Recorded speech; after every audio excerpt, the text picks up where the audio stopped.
తెలంగాణలో పోటీ చేసేందుకు టీడీపీ కసరత్తు మొదలుపెట్టిందా? ఇటీవలే ఎన్డీఏలో చేరిన తెలుగుదేశం పార్టీ అప్పుడే బీజేపీ పైన ఒత్తిడి మొదలుపెట్టిందా? పొత్తులో భాగంగా ఖమ్మం టికెట్ కేటాయించాలని పట్టుబడుతోందా?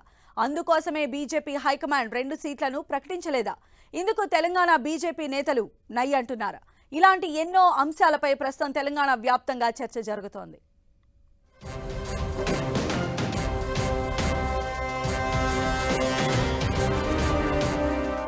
ఏపీలో బీజేపీతో కలిసి పనిచేస్తున్న టీడీపీ మరోసారి తెలంగాణలో పోటీ చేసేందుకు సిద్ధమైనట్లు తెలుస్తోంది. తెలంగాణలోనూ కమలం పార్టీతో కలిసి పోటీ చేసేందుకు ఉవ్విళ్లూరుతున్నట్లు టాక్. పొత్తుల్లో భాగంగా ఖమ్మం టికెట్ను అడుగుతున్నారని ఏకంగా టీడీపీ అధినేత చంద్రబాబు బీజేపీ అధిష్టానంపై ఒత్తిడి తెస్తున్నట్లు గుసగుసలు వినిపిస్తున్నాయి.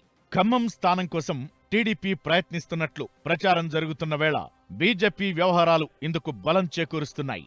తెలంగాణలో 17 ఎంపీ స్థానాలకు ఇప్పటికే 15 ఎంపీ స్థానాలకు అభ్యర్థులను ప్రకటించిన బీజేపీ హైకమాండ్ కేవలం 2 స్థానాలు మాత్రమే పెండింగ్లో పెట్టింది.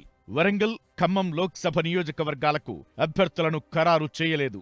బీఆర్ఎస్ నుంచి పార్టీలో చేరిన సీతారాం నాయక్, బీబీ పాటిల్, సైదిరెడ్డి వంటి ప్రతి ఒక్కరికి టికెట్ ఇచ్చింది హైకమాండ్. కానీ ఖమ్మం టికెట్ ఆశించి బీజేపీలో చేరిన జలగం వెంకట్రావుకు ఖరారు చేయకపోవడం ఇప్పుడు చర్చనీయాంశమైంది. ఖమ్మం సీటు కోసం వినోద్ రావు, వెంకటేశ్వర్లు రేసులో ఉన్నారు. అయితే పొత్తులో భాగంగా టీడీపీ ఖమ్మం సీటు కోరడంతోనే పెండింగ్లో పెట్టినట్లు తెలుస్తోంది.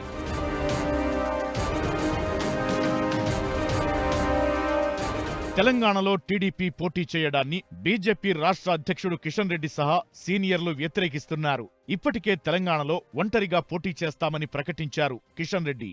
మరోవైపు టీడీపీ ఇక్కడ పోటీ చేస్తే ఆ ఓటు బ్యాంక్ బీజేపీకి ట్రాన్స్ఫర్ అవుతుందని పలువురు వాదిస్తున్నారు.